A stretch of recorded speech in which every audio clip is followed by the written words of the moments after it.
Hello, je voulais faire une vidéo rapide juste avant de manger parce que je viens de terminer un coaching et on a terminé sur un sujet extrêmement intéressant et c'est la raison pour laquelle le titre de cette vidéo c'est la sécurité c'est pour les nuls. Alors, souvent je vois des personnes qui ont ce jugement vis-à-vis de la sécurité dans le sens j'ai pas besoin de sécurité, moi j'aime prendre des risques, j'ai pas besoin d'être en sécurité. De toute façon, la sécurité, c'est pour les chochottes ou ceux qui n'ont pas de courage, par exemple. Et tous ces jugements, c'est souvent lié à un choc. Enfin, en tout cas, pour ma cliente, c'était lié à un choc. À un moment, on avait complètement...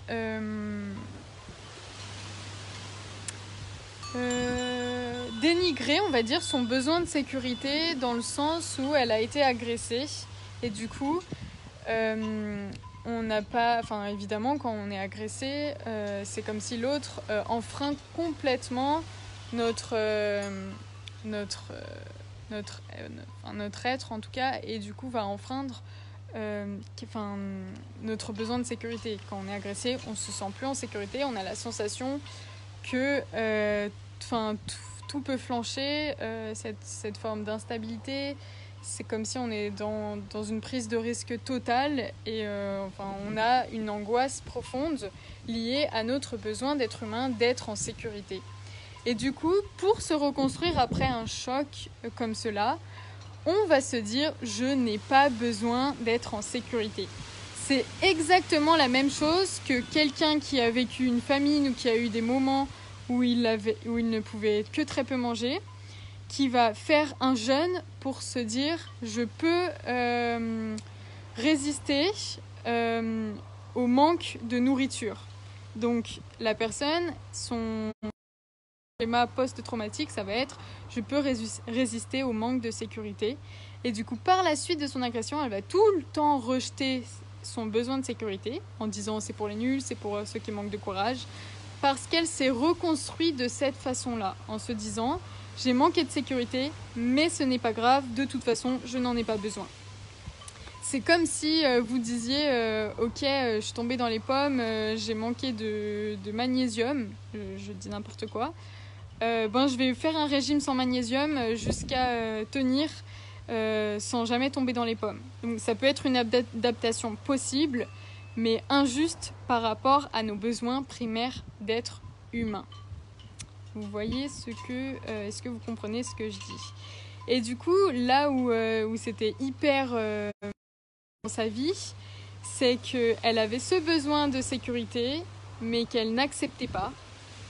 Et elle rencontrait cette femme que des hommes qui n'allaient pas lui faire se sentir en sécurité. C'est-à-dire que elle allait sentir qu'elle n'était pas en sécurité parce que ces hommes ne recevaient pas son besoin d'être en sécurité et elle-même ne recevait pas son besoin d'être en sécurité.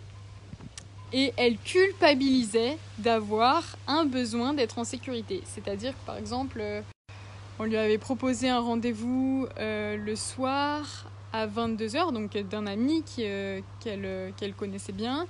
Mais elle s'est dit, mais à 22h, j'aime pas attendre seule. Parce que je me sentirais pas en sécurité. Enfin, elle se l'est dit inconsciemment, mais après elle s'est vite dit non, mais de toute façon, j'ai pas besoin de sécurité. La sécurité, c'est pour les nuls.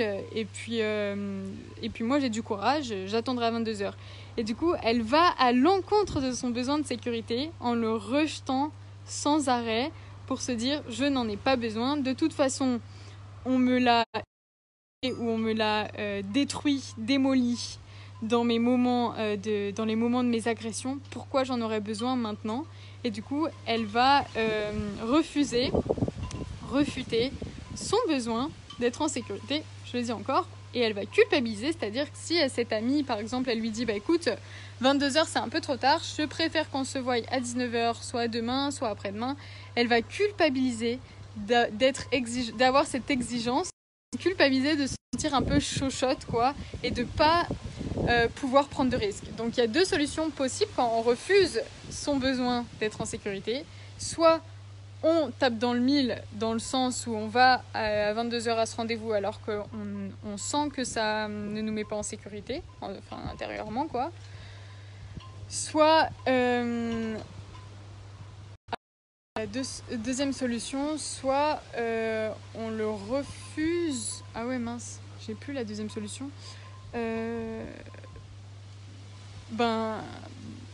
Soit comme j'ai dit avant, soit on propose un autre rendez-vous un peu plus tôt et là on accepte en fait d'avoir ce besoin-là.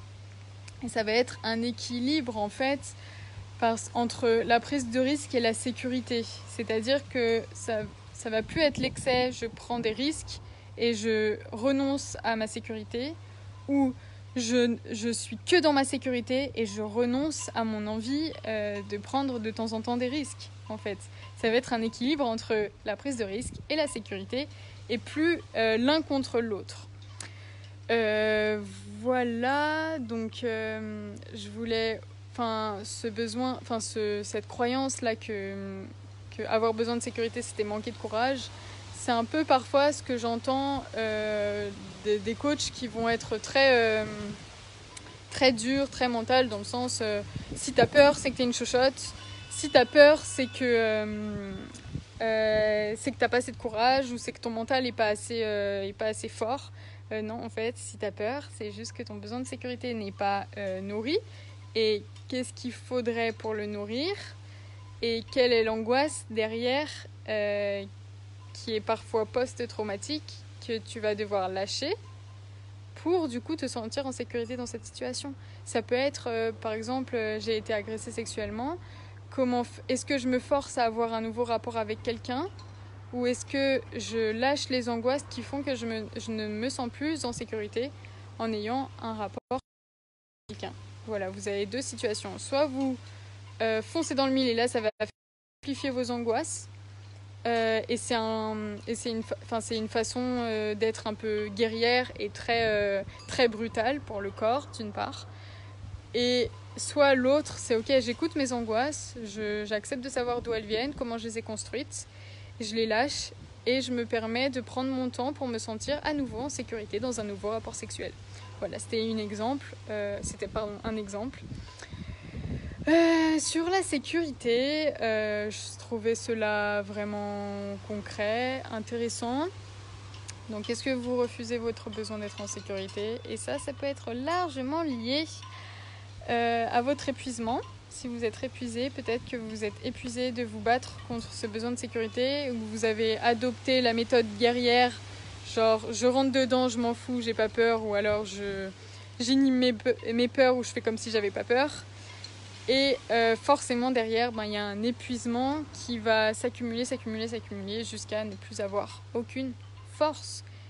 Donc voilà pourquoi j'en parle. Si vous avez un rapport délicat avec votre besoin de sécurité, il se peut que ce soit aussi l'origine de votre épuisement.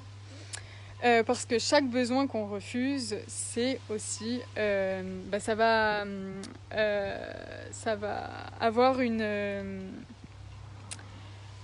une incidence sur votre niveau d'énergie. Forcément, si vous vous battez contre un état de peur, vous allez être profondément fatigué. Sauf si vous lâchez la peur, vous acceptez de voir que vous avez eu peur, que ça va peut-être prendre un tout petit peu plus de temps que de foncer dans le tas. Là, vous allez pouvoir lâcher tout l'épuisement émotionnel lié à la peur, lié à l'agression, lié aux angoisses permanentes, et pouvoir agir de façon plus saine et plus respectueuse pour vous-même. Voilà, en tout cas, j'espère que ça vous a parlé. C'était un sujet un petit peu spontané. Si vous aimez les sujets spontanés, je vous en ferai plus. Et si vous avez des questions à propos de cela, n'hésitez pas. C'est pas souvent non plus qu'on parle des agressions sexuelles et de tous les syndromes post-traumatiques qui arrivent après. Et parfois, on va se sentir un peu seul dans ces moments-là, ou sentir qu'on n'est pas normal. Et en fait, non, il y a juste des grosses angoisses qui ressurgissent, peut-être même 3, voire 4 ans plus tard. Et on se dit, non mais sérieux, ça peut pas avoir des répercussions sur ma vie autant de temps après une agression. Moi j'étais passée à autre chose, c'est bon, on va pas ressasser le passé. Comme certains coachs vous disent, avancez, arrêtez de ressasser le passé. Oui, mais des fois il y a des angoisses qui remontent, qui proviennent du passé. Et il faut bien aller voir ce que ça a créé en vous pour du coup, et quelle incitation ça a dans votre présent pour du coup améliorer les choses et changer complètement votre vie, que je dis personnelle. C'est-à-dire que cette femme, elle va pouvoir lâcher l'angoisse de recevoir, parce que là en l'occurrence c'était ça, si je reçois je suis abusée, et elle va lâcher cette angoisse là progressivement pour enfin pouvoir recevoir de quelqu'un en assurant sa sécurité et en se sentant sereine. Voilà. Donc ça change complètement la donne et ça change sa vie et elle ne se maltraite plus. Et vous savez, en fait, c'est un syndrome post-traumatique. J'ai été maltraitée, donc je me maltraite pour guérir de cela. Et même ce que j'ai dit, c'est que souvent, il y a des femmes qui ont eu des agressions sexuelles et qui ont été tellement dévalorisées pendant cette agression qu'elles se disent « je dois aimer le fait d'être maltraitée, agressée ». Et elles pensent qu'en aimant le fait d'être maltraitée, agressée, c'est inconscient, elles vont se reconstruire de l'état de choc qu'elles ont eu pendant la première agression sexuelle. Donc c'est pour ça que souvent, c'est possible, que je vois en tout cas dans mes coachings, souvent des femmes qui ont eu des chocs, et qui vont avoir des relations désastreuses parce qu'elles vont choisir des hommes ou elles vont accepter de la maltraitance de la part des hommes parce qu'elles refusent totalement leurs besoins de sécurité et leur besoin d'être valorisées. Elles vont accepter le fait d'être dévalorisées et maltraitées parce qu'elles se disent « si j'ai été traitée comme cela pendant une agression, inconsciemment, j'ai été traitée comme cela pendant une agression, si je suis traitée de la même façon, je peux y prendre goût et comme ça, je me reconstruirai de l'agression et je pourrais aimer être agressée et du coup ne plus jamais souffrir d'une prochaine agression. » Donc c'est un mode de survie, évidemment. On ne va jamais choisir consciemment d'adopter ce mode de survie, mais ça va vraiment avoir des répercussions énormes sur notre vie parce qu'on va toujours être imbriqué dans des schémas de maltraitance, de dévalorisation et de rejet et de douleur, justement pour reproduire le schéma de l'agression en tentant d'aimer cela et de s'y habituer. Est-ce que j'ai un exemple à vous donner ? C'est comme si, je ne sais pas, vous aviez un régime, vous avez un régime sans chocolat et vous adorez le chocolat, et coûte que coûte tous les jours, vous forcez à aimer le régime sans chocolat. Donc le régime sans valorisation, le régime sans recevoir l'amour de l'autre, le soutien de l'autre, la sécurité que peut nous apporter l'autre, le bonheur que l'autre peut nous apporter. Et penser qu'en s'y habituant, on va finir par être heureux. Donc, avec la fameuse pensée positive ou spirituelle, je dois me contenter de ce que j'ai, ou je dois être satisfait et ne pas me plaindre. Tout est juste, tout est parfait. Je n'ai pas besoin de plus pour être heureuse ou heureux. Voilà, donc si ça vous parle, n'hésitez pas à mettre un commentaire. Et moi j'ai adoré faire cette vidéo et je pense que ce ne sera pas la dernière. Et si ces vidéos vous plaisent, n'hésitez pas à aller sur ma chaîne YouTube parce que je les répertorie toutes en fait sur ma chaîne. Souvent je les fais de manière spontanée, donc je ne suis pas forcément super préparée. Voilà, là c'était juste après un coaching. Et j'espère que ça vous plaît aussi de la façon dont j'aborde ces sujets. Et je vous souhaite une agréable journée. Bye à tous.